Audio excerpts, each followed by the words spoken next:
ಗುರು, ಕನ್ನಡ ಮತ್ತೆ ಕರ್ನಾಟಕ ಶಬ್ದದ ಅರ್ಥ ಏನು? ಕನ್ನಡ ಭಾಷೆಗೆ ಕನ್ನಡ ಅಂತಲೇ ಯಾಕೆ ಹೆಸರು ಬಂತು? ಕನ್ನಡಕ್ಕೆ ವಯಸ್ಸೆಷ್ಟಾಗಿದೆ? ಕನ್ನಡ ನಾಡನ್ನ ಯಾಕೆ ಕರ್ನಾಟಕ ಅಂತಾನೆ ಕರಿತೀವಿ? ಬಹುಶಃ ಈ ಪ್ರಶ್ನೆಗಳಿಗೆ ಇಂಟರ್ನೆಟ್ ನಲ್ಲಿ ಅಷ್ಟು ಸುಲಭವಾಗಿ ಉತ್ತರ ಸಿಗೋದಿಲ್ಲ. ಅದಕ್ಕೆ ಅಂತಾನೆ ತುಂಬಾನೇ ಇಂಟ್ರೆಸ್ಟಿಂಗ್ ಆಗಿರೋ ವಿಚಾರಗಳನ್ನ ನಿಮ್ ಮುಂದೆ ಇಡ್ತಾ ಇದೀವಿ. ಆರ್ ನರಸಿಂಹಾಚಾರ್ ಅವ್ರು ಹೇಳ್ತಾರೆ, ಕಮ್ಮಿತ್ತು ಪ್ಲಸ್ ನಾಡು ಕರುನಾಡು ಆಯ್ತು ಅಂತ. ಕಮ್ಮಿತ್ತು ಅಂದ್ರೆ ಸುವಾಸನೆ, ಪರಿಮಳ ಅಂತ ಅರ್ಥ. ಕರುನಾಡು ಕನ್ನಾಡು ಅಂತ ಆಗಿ, ಕನ್ನಾಡು ಕನ್ನಡು ಅಂತ ಆಗಿ, ಕನ್ನಡು ಕನ್ನಡ ಆಯ್ತು ಅಂತ ಕೂಡ ಹೇಳ್ತಾರೆ. ಗೋವಿಂದ ಪೈ ಅವರು ಕರುನಾಡು ಅಂದ್ರೆ ದೊಡ್ಡ ದೇಶ ಅಂತ ಕರೆದ್ರೆ, ಹತ್ತಂಗಡಿ ನಾರಾಯಣರಾಯರು ಕರು ಪ್ಲಸ್ ನಾಡು ಅಂದ್ರೆ ಎತ್ತರವಾದ ಪ್ರದೇಶ ಅಂತ ಹೇಳಿದ್ದಾರೆ. ಸಮುದ್ರ ಮಟ್ಟಕ್ಕಿಂತಲೂ ಎತ್ತರದಲ್ಲಿ ಈ ಪ್ರದೇಶ ಇದ್ದಿದ್ರಿಂದ ಈ ಹೆಸರು ಬಂದಿರಬಹುದು ಅನ್ನೋದು ಅವರ ವಾದ. ಇನ್ನು ಕೆಲವೊಬ್ರು ಕರ್ ಪ್ಲಸ್ ನಾಡು ಅಂದ್ರೆ ಕಪ್ಪು ಮಣ್ಣಿನ ನಾಡು ಅಂತ ಕರೀತಾರೆ.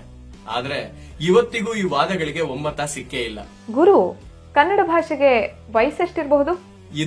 ಇದು ನಿಜವಾಗ್ಲೂ ಚೆನ್ನಾಗಿರೋದು ಅಂದ್ರೆ, ಕನ್ನಡ ಭಾಷೆಯ ಪ್ರಾಚೀನತೆಯನ್ನ ಶಾಸನ ಸಹಿತ ಮತ್ತು ಶಾಸನೇತರ ಹೀಗೆ ಎರಡು ಆಧಾರದ ಮೇಲೆ ತಿಳ್ಕೋಬಹುದು. ಮೊದಲಿಗೆ ನಾವು ಶಾಸನೇತರ ಆಧಾರಗಳನ್ನ ನೋಡೋಣ.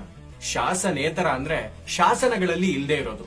ಉದಾಹರಣೆಗೆ ಗ್ರಂಥ, ಕಾವ್ಯ, ನಾಟಕಗಳಲ್ಲಿ ಕರ್ನಾಟಕ ಮತ್ತೆ ಕನ್ನಡದ ಉಲ್ಲೇಖ ಇರೋದು. ಮಹಾಭಾರತದ ಭೀಷ್ಮ ಪರ್ವ, ಸಭಾ ಪರ್ವಗಳಲ್ಲಿ ಕರ್ನಾಟ ಅನ್ನೋ ಪದ ಬಳಕೆ ಇದೆ. ಅಂದ್ರೆ ಮಹಾಭಾರತ ಬರ್ದಿರೋ ಕಾಲ ಕ್ರಿಸ್ತಪೂರ್ವ 3ರಿಂದ 2ನೇ ಶತಮಾನ ಆದ್ರೆ ಆಗಿಂದಲೂ ಕರ್ನಾಟ ಇತ್ತು ಅಂತ ಅರ್ಥ. ಹರಪ್ಪ ಮೊಹೆಂಜೊದಾರೋ ಸಂಸ್ಕೃತಿಗೆ ಸೇರಿದ ಮುದ್ರಿಕೆಗಳಲ್ಲಿ ಕನ್ನಡಿಗರನ್ನ ಕಣನೀರ್ ಅಂತ ಕರೀತಿದ್ರು ಅಂತ ಡಾಕ್ಟರ್ ಹೆರಾಸ್ ಹೇಳಿದ್ದಾರೆ. ಆದ್ರೆ ಹರಪ್ಪ ಲಿಪಿಯನ್ನ ಓದೋದಿಕ್ಕೆ ಇದುವರೆಗೂ ಸಾಧ್ಯ ಇಲ್ಲದೆ ಇರೋದ್ರಿಂದ ಈ ವಾದನ ತುಂಬಾ ಜನ ಒಪ್ಪೋದೇ ಇಲ್ಲ. ಛಂದೋಗ್ಯ ಉಪನಿಷತ್ತಲ್ಲಿ ಚೆನ್ ಅಂದ್ರೆ ಚಂದ್ರ, ಮಣಿಜೆ ಅಂದ್ರೆ ಮಿಡತೆ, ಹೀಗೆ ಕನ್ನಡ ಪದಗಳ ಬಳಕೆ ಇದೆ. ಅಂದ್ರೆ ಉಪನಿಷತ್ತಿನ ಕಾಲದಿಂದಲೂ ಕನ್ನಡ ಪದಗಳ ಬಳಕೆ ಇದೆ ಅನ್ಬೋದು.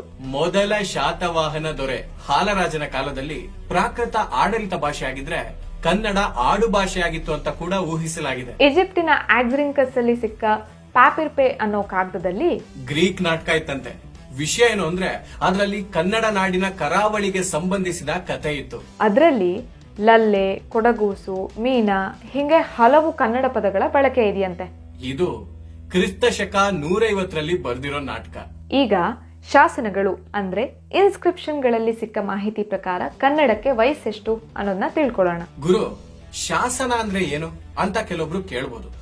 ನಿಮ್ಗೆ ಅರ್ಥ ಆಗೋ ರೀತಿ ಹೇಳ್ಬೇಕು ಅಂದ್ರೆ, ಯಾವ್ದಾದ್ರೂ ದೇವಸ್ಥಾನವನ್ನ ಕಟ್ಟಿದಾಗ ಆ ದೇವಸ್ಥಾನದ ನಿರ್ಮಾಣದ ಜವಾಬ್ದಾರಿ ತಗೊಂಡವ್ರು ಯಾರು, ಆ ದೇವಸ್ಥಾನವನ್ನ ಉದ್ಘಾಟಿಸಿದ್ ಯಾರು, ಆ ದೇವಸ್ಥಾನನ ಕಟ್ಟೋದಿಕ್ಕೆ ಎಷ್ಟು ಸಮಯ ತಗೊಂತು ಅನ್ನೋದನ್ನ ಒಂದು ಕಪ್ಪು ಮಾರ್ಬಲ್ ಮೇಲೆ ಕೆತ್ತನೆ ಮಾಡಿರ್ತಾರಲ್ಲ, ಅದು ಅಂತಾನೆ ಅನ್ಕೊಳ್ಳಿ. ಕನ್ನಡದ ಮೊದಲ ಶಾಸನ ಹಲ್ಮಿಡಿ ಶಾಸನ.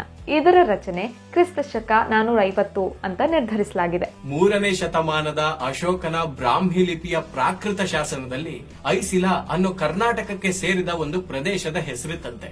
ಈ ಪದಾನೇ ಕನ್ನಡದಲ್ಲಿ ದಾಖಲೆಯಾಗಿರೋ ಅತ್ಯಂತ ಪ್ರಾಚೀನ ಪದ. ಇನ್ನು ಹೇಳ್ತಾ ಹೋದ್ರೆ ವಿಡಿಯೋ ಮುಗಿಯೋದಕ್ಕೆ ತುಂಬಾ ಸಮಯ ಆಗ್ಬಿಡುತ್ತೆ.